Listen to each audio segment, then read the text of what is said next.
So we're back on the gaming channel for a update vid on Lil Majin, the guy that me and Skitten started watching EVO 2018. Like a lot of people actually encouraged me and Skitten to actually play in EVO 2019, get our asses whooped, drown, all that, but be motivated to do tournaments and stuff leading up to next year's to be competitive. And so here we go. It was a nice interview with Lil Majin, so let's get into it, man. Play. Play.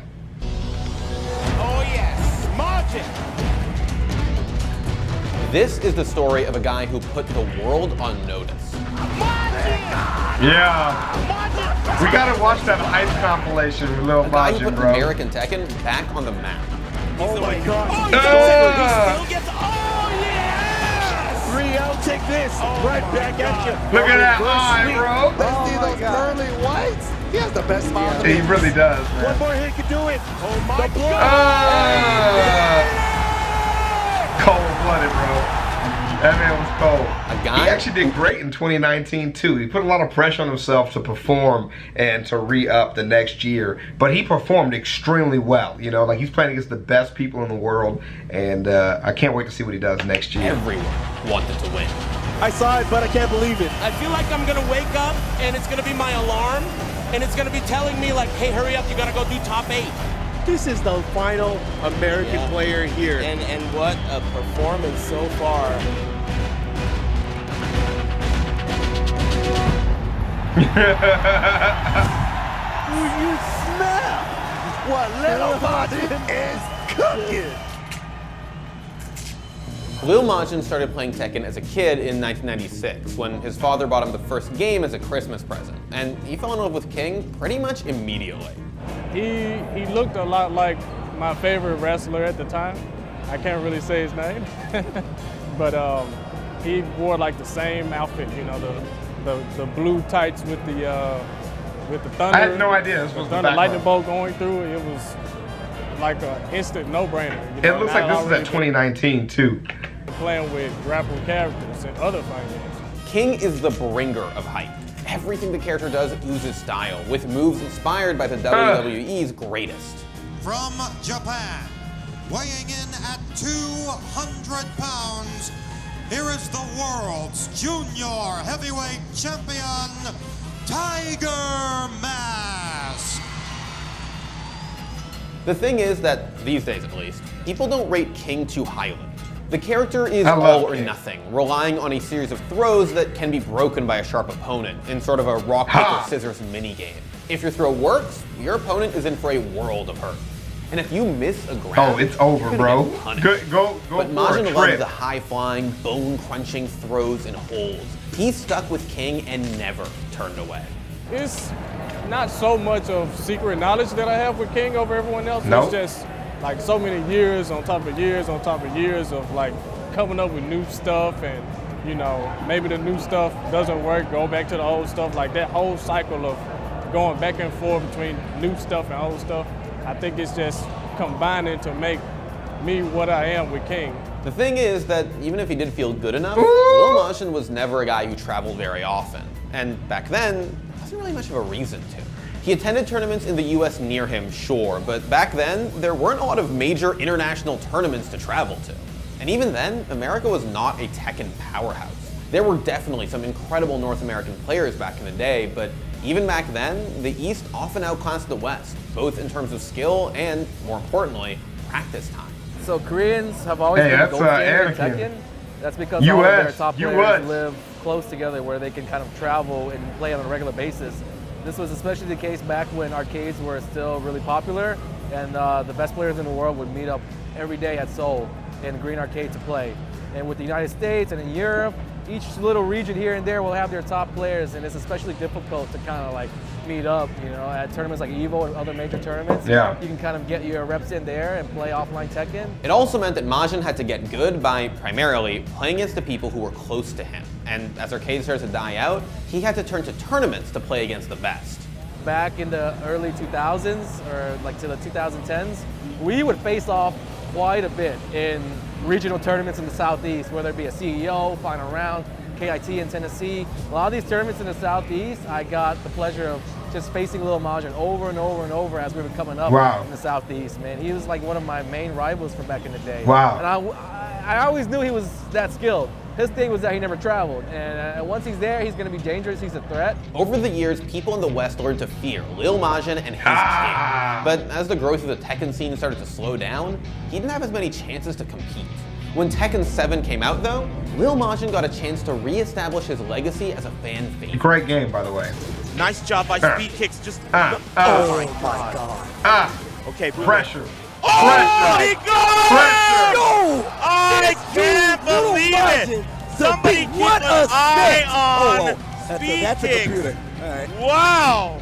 This is all to say that heading into EVO 2018, Lil Majin was known as one of North America's fiercest competitors, a king among kings, whose highly technical, utterly unique playstyle put him a cut above the rest. However, few expected to see him on the Sunday stage, least of all himself. Let me be completely honest with you. So going into EVO last year, I was going for a vacation. So me and my girlfriend, Amber, we booked an Airbnb, you know, to be in Vegas for a whole week. Nice! And just to enjoy Vegas. And at the end, I show her what EVO is, you know, because she had never been to EVO. But lo and behold, I beat pretty much everybody going into a top 8. Most people saw his bracket and noticed the incredible number of killers in his way. Pecos, a perennial contender. John Ding, the recent CEO champion. And Naroma, one of Japan's finest. One by one, he just took them down. Took them all down. I bet you, like, you know, my girl's really supportive too with all the things I do, but I bet you she was mad, bro. You tell me we just coming through for a little bit because you got so much competition coming up. You don't expect to make it far. You just keep winning and winning and winning. She probably supports him, of course. I'm just saying, like, in terms of vacation time, being like, damn, you still playing? Hasn't burned one yet. Nice confirmed. Marduk. Ah, there we go, baby. Confirmation from Lil Majin there. Up, to the wall. All right, going for the back turn 3. Oh! Knee out of nowhere. Perfect, perfectly timed. Lil Majin looking for an opening. John Ding was one of my favorite matches. Can't find an answer. Bow. Shining legs. I smell this knee. I smell your goal. Give me that leg. One more time. Guess what? Oh my God. He's gonna kick takes it with Lil Majin. Put him down. Oi. What he's doing? We're going to have to watch the hype compilation. Got him. Don't stay on the ground. Majin. With no help, he risked it all. He risked it all. Majin. Yeah. Winner.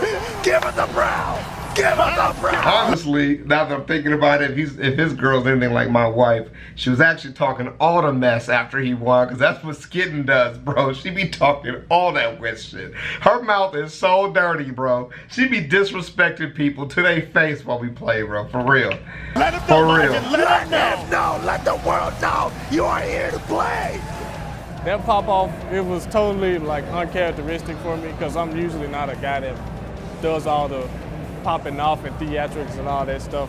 I'm usually like, kind of like how Shadow is now. He's real, you know, quiet, laid back, you know, gives you the death stare, you know, but once I realized, you know, I beat this guy, I'm in top 8 for tomorrow, I get to show my girlfriend like something she's never shown before, you know, something the average person doesn't even see. I never experienced it, being in that stadium. Yeah.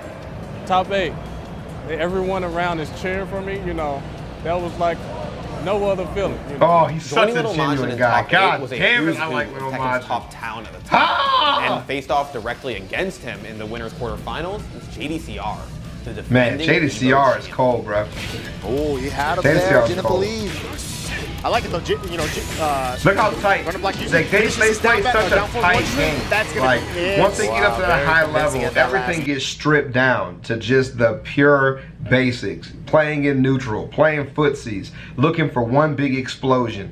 And the top is getting so tight.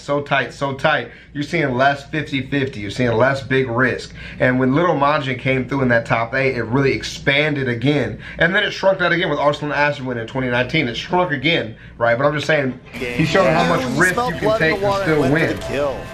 That was a close one, but really now close, really close. 2 more Koreans. JDCR is going to be in the winner's side tomorrow. JDCR wasn't quite as dominant so as he had been in 2017, but he was still one of the favorites to win the whole tournament. And more than that, JDCR is a Tekken genius. Yeah. He's seen it all before and has an answer for everything. He heard you. I know you're the He Evo. heard you. I know you're the Evo Oh champ, my goodness, but I he don't heard think you're you. making this comeback. I know Korean internet speed is fast, but Crap, one more big sub. oh my God! What are a you kidding comeback! me? I'm Clip sorry. that shit. I'm sorry. Oh my goodness. I take it back. But Lil Majin had something that JDCR didn't. He had the crowd at his back. Oh, Bro, wow, it's he more got than hit that, out of it. He bro. went for a throw there, but now in the red, he's going to have to be careful. Yeah, winner side, Majin making it this far. This is like a really important. JDCR wow, guessing the mix-up there. losing JDCR is to Lil Majin. Oh, he has going against the wall. Caused JDCR to stop playing at the top tier and start playing people he liked. He started playing Armor King because he really enjoyed playing Armor King, even though he struggled to win and have the same success with top S-class characters. But I think once he realized that the top is shrinking, right? It's expanding again. That if he practiced long enough with characters that he likes, he could make it work. Just like Little Majin, just like, what is that other dude who plays Panda or whatever? He's fucking amazing. I'm so sorry I can't remember his name, but that, you know, that's how, that's what seems like was happening. Follow up with the screw as well. Oh, he went for the hard Oh my God. He's going to do it. He got the round. Get him out of here. And Majin finally on the scoreboard. I can feel it in my loins. Literally, the Those crowd were is going mine. crazy. Pedal kick. Get him out. Now he interrupts, and he gets another counter hit. Counter hit push, guaranteed follow-up. Majin. Oh my God. Oh, He still gets. Oh, yeah. I love seeing it. 3 out, take this. right back He at knows you. he's A flowing. reverse sweep. He's The flowing. throw break, Majin is so sharp. Oh, Majin, the trade again. He gets it. Oh my God. 5 rounds straight I for was so Majin. nervous when he played against Nice JDCR, combos. man. And he Good fucking punish as well. performed. JDCR bringing it all the way back. And an amazing match between these two. Down to the last round. Final Not round. making it easy for our hero. The block. And again, the I was USA so champs for the stressed. crowd. USA. This is way too exciting. He's working on a perfect. 3 of them. He didn't duck the hop. Block that. Look at JDCR trying to shut him down. And again, he's playing soft card A back. nice throw break. Look at him make, look at him Oh, he forcing it gets to it. skinny One up. more hit can do it. Oh my The block. And He can do it. He can do it. No big risk. He Harris, can I still can't win. believe what I'm seeing. Crazy. Guys, can I get a break? Cold, Any man. chance? I know we wanted to take a Cold. break Any later, but chance? man. Staff, any chance we could get a gurney? When the dust settled, Lil Majin won one of the craziest sets of the Hey, give my man entire pay, bro. tournament. Hey, He was catch in my the man out. winners finals, and the crowd Catch my man out. loving it. At first it was more so of me being, you know, still shocked that I made it that far. And then once I beat him, that's when I really started to believe that I had a great chance of winning. You did. Unfortunately, Majin's run ended there. Yeah. He did manage to take a game off the eventual champion, Loha. Yeah. Loha was playing so I well love this the tournament, crowd. though. Loha Oh, played he great. misses the juggle. Very challenging juggle there. Oh, Good yeah. block. Oh, he was a man. little bit late on it. Ouch, this is a heartbreaker here. He's going to make a Loha juicy played really comeback. tight. Loha is definitely one of those Here's the people who wake plays up. either really well or really not so well, you know? Low And high. Loha was killing it. Oh. Counter hit. Oh, no, it wasn't my enough. God. Oh, did you see that? Run him down. Wow. The reverse Jaguar step into the whip punish. Jaguar step. People were just getting Oh, hurt yes. watching this Majin. play. But that was his last win of It was the great. tournament. Low got the better of him, and down in losers finals, Kudon's eliminated Hey, him he from played the against tournament. Kudon, But so. the whole time, the crowd was cheering for Majin. I was satisfied and disappointed because I felt I could have done better at the end. You know, looking at, you know, how I lost, you know, the stuff I did wrong. But at the same time, I'm like, look, you just made history in the biggest Tekken tournament ever. Yep. You got 3rd place. You're the only American in top 8. Hey, give my man's You're pay, the bro, only person, please. and playing with King, no less, you know. Lil Majin may not have won EVO, but he proved that America could take it to the Tekken world, that King was worth more than many had thought, that he could make a run to rival Tekken's best. What's more impressive is that the whole run that he put, you know, for not only beating JCR, but the top players prior to that entire run, which is great. And I feel like it was well deserved because his style is really good and everything. And yeah, I've always been a big fan of Anakin is Majin so just legit, because bro. from I playing love him Anakin throughout too, those man. years, I knew what he was capable of. And yeah, I'm just excited to see what he's going to do this year. He played really well this year, though, in 2019. This year at EVO, Majin's run ended just before top 8. But Anakin, one of his rivals, was in the exact same position he was in the year before. He qualified for top 8 by defeating the defending champion, Lowhigh. And his run seemed just as unlikely. But American fans were cheering for their champion. Anakin 1 round away from moving on to winners finals. This is unexpected. And again, this is the first time these players have ever played each other. And the thing is, you know, Jack is not a character that's undocumented. Jack is a character Anakin has so much hype too. He has swag. He has swag. Only getting he knew how bad he was. Right? He knew he was a guy that had to come in there and be beat. Right now, oh my God. A perfect. It was great. Before we could even. He was swagged up. He hyped the crowd out. I didn't even say anything in that round. During some games when he got the advantage, he would just stop moving his character completely against some of the best people in the world and just let his character sit there and chill. Like, you make a move. Like, I'm going to check you this time. That was crazy. That was a blowout. Yeah. Unfortunately, just like Majin, Anakin went out at 3rd, falling to the eventual champion. Look at all this like sad shit. Like, is fucking Arslan Ash, which is an up-and-comer, and Nee, which is still one of the GOATs. Like, what are you talking about? I understand that, you know, America has this real big obsession with, like, if you don't get first, you're last, right? That's a very Americanized concept. And for these players, they definitely want to win. But, like, when you play this many Tekken games against this many people, they know who you play. You play one character, fam. It's not like you don't go in there and switch your pickup. Nee is one of the only people who do that. Nee and Arslan Ash have 2 people they've been playing. 3. Steve, Geese, and, what's that, Kazumi or whatever. And, but anyways, I hate that always, like, it's the same Americanized, like, storyline and storytelling, like, even on YouTube, like, there's the same, oh, unfortunately, like, bro, get that out of your definition, bro, like, hype them up for what it's worth. Like, yeah, of course, they had a good chance to win, but they competed extremely well, they learned a lot of lessons, and they can come back next year with a real way to win the next tournaments. Like, it was hype, it was exactly what it should have been, and they lost, not because they made any major mistakes, but because they got beat. And like they're some of the best in the world, like, so they came through and did their thing, and it was extremely fun. You know, it was a little sad when they lost.